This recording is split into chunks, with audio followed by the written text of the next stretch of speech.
Bukti sejarah kehidupan, kematian dan kebangkitan Yesus Kristus dari sumber luar Alkitab.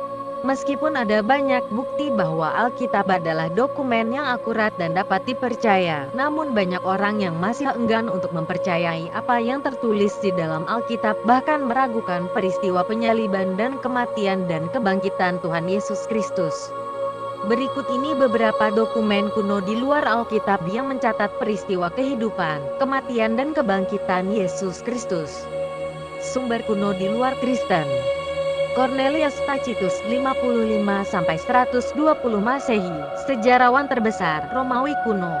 Konsekuensinya, untuk menyingkirkan laporan ini, Nero semakin mengencangkan kesalahan dan menimpakan penyiksaan yang paling hebat pada golongan yang dibenci karena kejijian mereka, yang dinamai Kristen oleh kalangan umum. Kristus yang daripadanya nama itu berasal, menderita penghukuman ekstrim selama masa pemerintahan Tiberius di tangan salah satu perwakilan penguasa kita, Pontius Pilatus, dan tahayul yang paling merusak, yang diperiksa pada waktu itu, tersebar lagi tidak hanya di Yudea, sumber awal dari kejahatan ini, tapi bahkan di Roma, di mana segala hal yang mengerikan dan memalukan dari setiap bagian dunia menemukan pusatnya dan menjadi populer.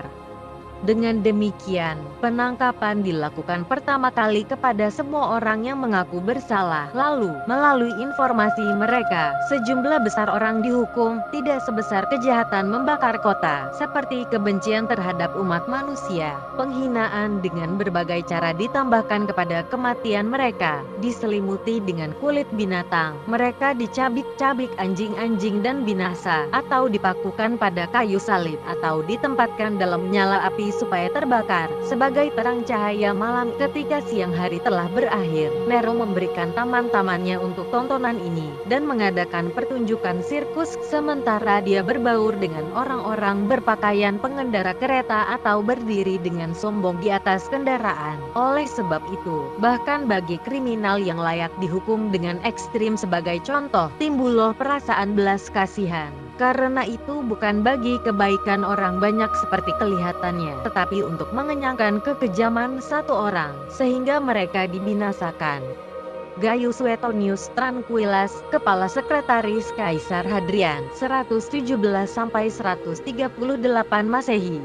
Karena orang-orang Yahudi Romawi menimbulkan kekacauan terus-menerus akibat hasutan Kristus, Claudius mengusir mereka dari kota. Setelah kebakaran besar di Roma selama pemerintahan Nero, hukuman juga dijatuhkan kepada orang-orang Kristen, suatu sekte yang menganut kepercayaan baru yang mengacau. Flavius Josephus 37–97 Masehi, sejarawan istana bagi Kaisar Vespasian. Pada waktu ini ada seorang bijaksana yang dinamai Yesus. Perbuatannya baik dan dia dikenal sebagai orang suci. Banyak orang dari antara Yahudi dan bangsa lain menjadi murid-muridnya. Pilatus menghukum dia untuk disalibkan dan mati. Dan mereka yang telah menjadi murid-muridnya tidak meninggalkan pemuridannya. Mereka melaporkan bahwa dia menampakkan diri kepada mereka 3 hari setelah penyalibannya dan bahwa dia hidup. Oleh karena itu, dia mungkin Mesias. Yang mengenai dia para nabi telah menceritakan keajaiban-keajaiban. Terjemahan Arab. Julius Africanus menulis pada sekitar 221 Masehi, menemukan kutipan dari tulisan-tulisan Talus yang menulis sejarah Mediterania Timur sekitar tahun 52 Masehi, yang berbicara tentang kegelapan yang menutupi bumi selama penyaliban Yesus. Talus, dalam buku ketiga dari catatan sejarahnya, menjelaskan bagaimana kegelapan seperti gerhana matahari tidak masuk akal, seperti kelihatannya bagiku. Gerhana matahari tidak mungkin terjadi pada waktu bulan purnama, yang adalah kejadian selama perayaan Paskah. Pliny Muda, gubernur Romawi untuk Bitinia di Asia Kecil sekitar tahun 112 Masehi. Orang-orang Kristen ada kebiasaan bertemu pada hari tertentu sebelum hari terang, ketika mereka menyanyikan bait-bait himne lain kepada Kristus, seperti bagi Allah, dan mengikatkan diri dengan ikrar yang sungguh-sungguh, bukan untuk melakukan perbuatan jahat, tetapi untuk tidak pernah melakukan penipuan, pencurian atau perzinahan, untuk tidak pernah berbicara palsu, atau menyangkali kepercayaan ketika mereka dipanggil untuk menyampaikannya. Setelah itu kebiasaan mereka untuk untuk memisahkan diri dan kemudian berkumpul untuk ambil bagian tentang makanan, tapi makanan biasa dan jenis yang bersih. Pliny menambahkan bahwa kekristenan menarik orang-orang dari segala tingkat sosial, semua umur, jenis kelamin, dan baik dari kota maupun desa. Yang terakhir dari suratnya kepada Kaisar Trajan, Pliny mengatakan ajaran Yesus dan pengikutnya sebagai tahayul yang berlebihan dan menular. Kaisar Trajan, dalam balasannya kepada Pliny, metode yang engkau kejar, Pliny yang terkasih, dalam memilah kasus mereka yang mengadukan kepadamu mengenai orang-orang Kristen sudah amat tepat. Tidak mungkin untuk meletakkan suatu aturan umum yang dapat diterapkan sebagai standar baku untuk semua kasus dalam kondisi yang seperti ini. Penyelidikan tidak perlu dilakukan kepada orang-orang ini. Ketika mereka diadukan dan ditemukan bersalah, maka mereka harus dihukum dengan batasan. Namun, ketika pihak ini menyangkal dirinya sebagai orang Kristen dan memberikan bukti bahwa dia bukan Kristen, yaitu dengan memuja dewa-dewa kita, dia akan diampuni dengan dasar pertobatan, meskipun dia dulunya menimbulkan kecurigaan. Informasi tanpa adanya nama penuduh tidak boleh diakui sebagai bukti terhadap siapapun, karena itu menimbulkan preseden yang sangat berbahaya, dan sama sekali tidak sesuai dengan semangat zaman ini. Kaisar Hadrian 117–138 Masehi, dalam surat kepada Minucius Fundanus, gubernur Asia. Aku tidak berharap oleh karenanya bahwa hal ini berlalu tanpa pemeriksaan, sehingga orang-orang ini bisa tidak diganggu, dan tidak juga menawarkan kesempatan berbuat jahat kepada para pelapor. Jika karenanya, provinsi dapat memperlihatkan dengan jelas tuduhan mereka terhadap orang Kristen, sebagai jawaban sebelum dilakukan pengadilan, biarlah mereka mengejar arah ini saja. Namun bukan hanya karena petisi saja, dan bukan hanya karena protes keras terhadap orang Kristen saja, karena jauh lebih tepat jika seseorang membawa tuduhannya, sehingga engkau dapat memeriksanya. Hadrian lebih lanjut menjelaskan bahwa jika orang Kristen didapati bersalah, mereka harus dihakimi sesuai kekejian tindakan kejahatannya saja. Jika para pendakwa hanya memfitnah orang-orang percaya, maka mereka yang secara keliru telah menuduh yang harus dihukum. Talmud Yahudi disusun antara tahun 70–200 Masehi.